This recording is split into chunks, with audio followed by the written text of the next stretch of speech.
ಜಿ5 ಇರುವಾಗ ನೀವು ನಿಮ್ಮ ನೆಚ್ಚಿನ ಶೋಗಳನ್ನ ಎಂದಿಗೂ ಮಿಸ್ ಮಾಡಿಕೊಳ್ಳುವುದಿಲ್ಲ. ಅದು ಸಂಪೂರ್ಣ ಉಚಿತವಾಗಿ. ಈಗೆಲ್ಲ ಪುಸ್ತಕ ಓದೋರೇ ಕಮ್ಮಿ ಗೊತ್ತಾ. ಓದಬೇಕು ಅಂದ್ರೂ ಇದಿದೆಯಲ್ಲ,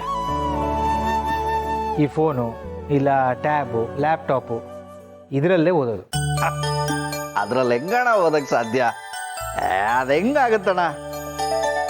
ನಮಗೆಲ್ಲ ಪುಸ್ತಕದ ಹಾಳೆನ ಮುಟ್ಟಿದ ಫೀಲ್ ಸಿಗಬೇಕು. ಹೊಸ ಪುಸ್ತಕದ ಕಾಗದದ ಪರಿಮಳ ಮೂಗಿಗೆ ಘಮ್ ಅಂತ ಬಡಿಬೇಕು. ಅರ್ಧ ಓದಿಟ್ಟು ಪುಸ್ತಕನ ಇಟ್ಟೋಗುವಾಗ ಪೆನ್ನು ಪೆನ್ಸಿಲ್ ಮಧ್ಯಕ್ಕಿಟ್ಟು ಹೋಗಬೇಕು. ಕಿಟಕಿ ಪಕ್ಕ ಇಟ್ಟಿದ್ದ ಪುಸ್ತಕದ ಹಾಳೆ ಗಾಳಿಗೆ ಪಟಪಟ ಅಂತ ಮುಚ್ಕೋತಿರ್ಬೇಕು. ಅದೆಲ್ಲ ಇಲ್ಲದೆ ಹೆಂಗಣ ಓದೋದು? ಈಗಲೂ ನಿನಗೆ ಬೇಕಾದಾಗೆ ಓದ್ಬೋದು ಮಹೇಶ. ಆದರೆ ಕನಸ್ತರ ಕಳೆದೋಗಿರೋ ಇಷ್ಟು ವರ್ಷಗಳಲ್ಲಿ ನಿನಗೆ ಗೊತ್ತಿಲ್ಲದಿರೋದು ಏನೇನೋ ಆಗಿದೆ ಅಂತ ಹೇಳಿದೆ ಅಷ್ಟೆ. ಗೊತ್ತಾಗ್ತಿದೆ ಅಣ್ಣ. ಹೊರಗಿನ ಬಿಡು, ನಿನ್ ಜೀವನದಲ್ಲಿ ಏನೇನಾಗಿದೆ? ಹೊರಗಡೆ ಕಪ್ ತಿನ್ನುವಾಗ ಗಮನಿಸ್ದೆ, ಅವಿ ನಿನ್ ಜೊತೆ ಸರಿಯಾಗಿ ಮಾತಾಡ್ತಿಲ್ಲ ಅಲ್ವಾ? ಹಾಗೇನಿಲ್ವಲ್ಲ, ಅಪ್ಪ ಮಕ್ಕಳು ಅಂದಮೇಲೆ ಇರುತ್ತಲ್ಲ ಸಣ್ಣ ಪುಟ್ಟದು. ಅದು ಸರಿ ಅಣ್ಣ. ನಾನಿಲ್ದೆ ನೀನು ಇಷ್ಟು ವರ್ಷ ಖುಷಿಯಾಗಿದ್ದ ಅಣ್ಣ? ನಿಜವಾಗ್ಲೂ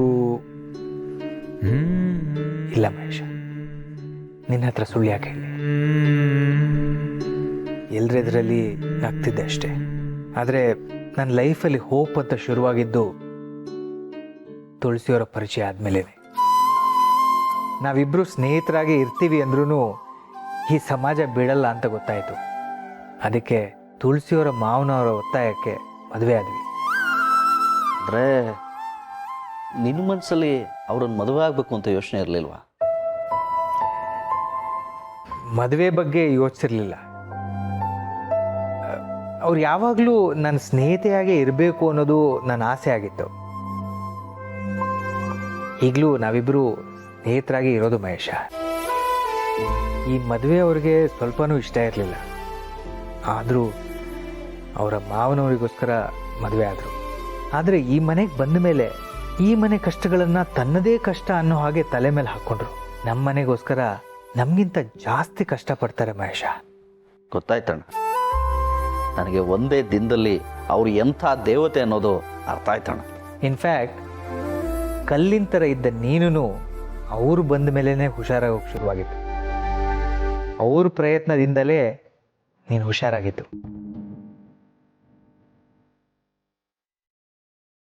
ಅದಕ್ಕೆ ಅಮ್ಮ ಅಂತಾರೆ, ಅವ್ರನ್ನ ಮದುವೆ ಆಗಿ ನೀನು ಖಂಡಿತ ತಪ್ಪು ಮಾಡಿಲ್ಲ ಅಣ್ಣ. ನೀನು ಒಳ್ಳೆತನಕ್ಕೆ ಅವ್ರು ನಿನಗೆ ಸಿಕ್ಕಿರೋದು.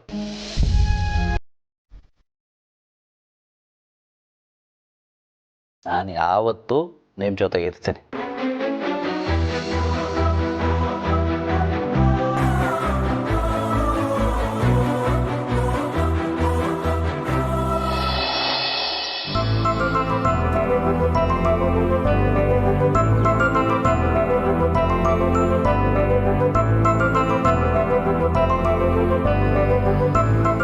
ಏನ್ ಚಿಕ್ಕಪ್ಪ, ಚಿಕ್ಕಮ್ಮನ್ ಮಿಸ್ ಮಾಡ್ಕೋತಾ ಇದ್ದೀರಾ? ಹ್ಞೂ, ಮತ್ತೆ ಇಂಥ ಟೈಮ್ನಲ್ಲಿ ಮಾಮ್ ಮನೇಲಿರೋದು ಬಿಟ್ಟು ಅದೇನೋ ಹರಕೆ ಅಂತ ಹೋಗಿದ್ದಾಳೆ. ನಿಧಿ, ಚಿಕ್ಕಮ್ಮನ ಬಗ್ಗೆ ಹಾಗೆ ಹೇಳಬೇಡ. ಇಷ್ಟು ವರ್ಷ ಚಿಕ್ಕಪ್ಪ ಹುಷಾರಾಗ್ತಾರಂತ ಅವ್ರು ಬಯಸಿದ್ದಾರೆ. ಈಗ ಹುಷಾರಾಗಿದ್ದಾರೆ. ಅವ್ರು ನಂಬಿರೋ ದೇವ್ರ ಮೇಲೆ ನಂಬಿಕೆ ಅವ್ರಿಗೆ. ಹೋಗಿ ಬರ್ತಾರೆ ಬಿಡು. ಹೌದು ಮಹೇಶ, ಶಾರ್ವರಿ ಅಂತೂ ನೀನು ಹುಷಾರಾಗಬೇಕು ಅಂತ ತುಂಬ ಕಷ್ಟಪಟ್ಟಿದ್ದಾಳೆ. ಈಗಲೂ ನೋಡು, ನಾವೆಲ್ಲರೂ ಮನೇಲಿ ಕೂತು ಖುಷಿ ಪಡ್ತಿದ್ರೆ ಅವಳು ದೇವಸ್ಥಾನದಲ್ಲಿ ಹರಕೆ ತೀರಿಸ್ತಿದ್ದಾಳೆ.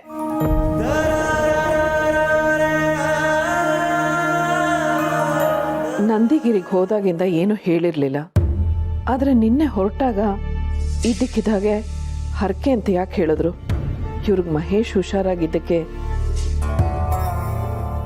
ನೋಡಿ, ನಾನು ಚಿಕ್ಕಪ್ಪ ಚಿಕ್ಕಮ್ಮನ್ನ ಮಿಸ್ ಮಾಡ್ಕೊಂಡ್ರ ಅಂತ ಕೇಳಿದ್ದಕ್ಕೆ ನೀವೆಲ್ಲ ಎಷ್ಟು ಮಾತಾಡಿದ್ರಿ. ಚಿಕ್ಕಪ್ಪ ಉತ್ತರನೇ ಕೊಡ್ತಿಲ್ಲ.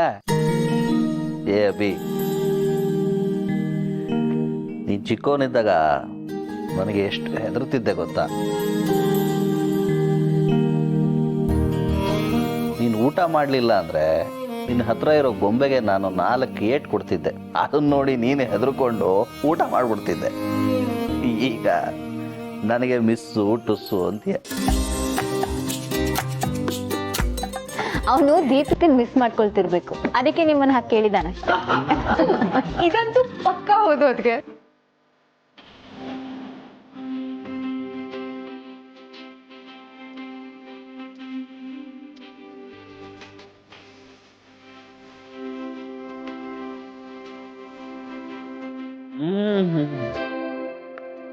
ಸಾಂಬಾರ್ ಅಂದ್ರೆ ಇದು.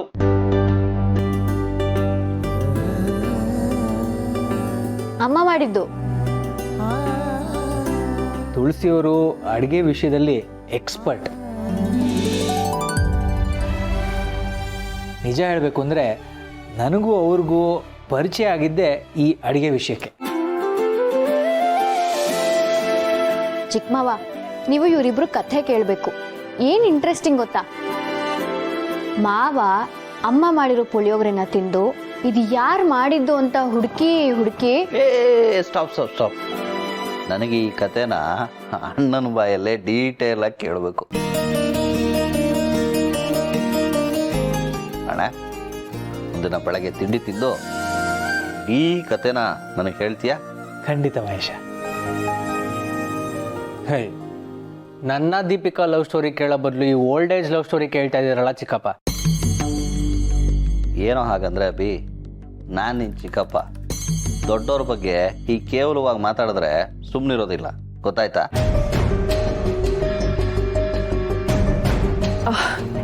ಅಭಿ ಸುಮ್ಮನೆ ತಮಾಷೆಗೆ ಹೇಳಿದ್ದು ಮಹೇಶ್ ಅವರೇ.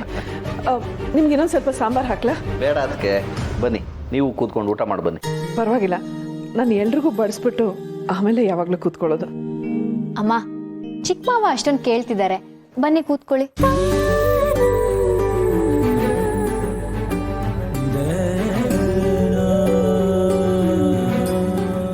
ನಾನು ನಿಮ್ಮ ಮದುವೆ ನೋಡಲಿಲ್ಲ, ಹಾಗಾಗಿ ಒಂದು ಆಸೆ. ಈಗ ಒಬ್ಬಟ್ಟನ್ನ ಅದಕ್ಕೆ ಅಣ್ಣಂಗೆ ತಿನ್ನಿಸ್ಬೇಕು, ಅಣ್ಣ ಅದಕ್ಕೆ ತಿನ್ನಿಸ್ಬೇಕು. ಓಕೆನಾ? ಮಹೇಶ, ಮಾವ ಏನೂ ಆಗಲ್ಲ, ತಿನ್ಸಿ. ಪಾಪ ಚಿಕ್ಕಮ್ಮವ ಈಗ ತಾನೇ ಹುಷಾರಾಗಿದ್ದಾರೆ, ಏನೋ ಆಸೆ ಪಡ್ತಿದ್ದಾರೆ. ಪ್ಲೀಸ್ ಅಣ್ಣ, ತಿನ್ಸು.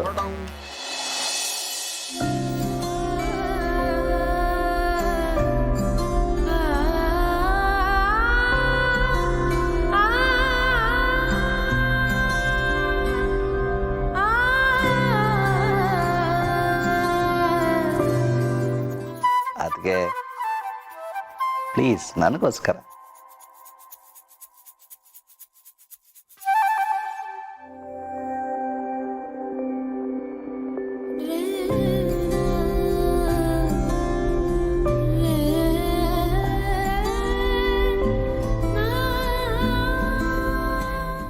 ZEE5 ಆಪ್ ಡೌನ್ಲೋಡ್ ಮಾಡಿ ಎಲ್ಲಾ ಸಂಚಿಕೆಗಳನ್ನು ಸಂಪೂರ್ಣ ಉಚಿತವಾಗಿ ನೋಡಿ.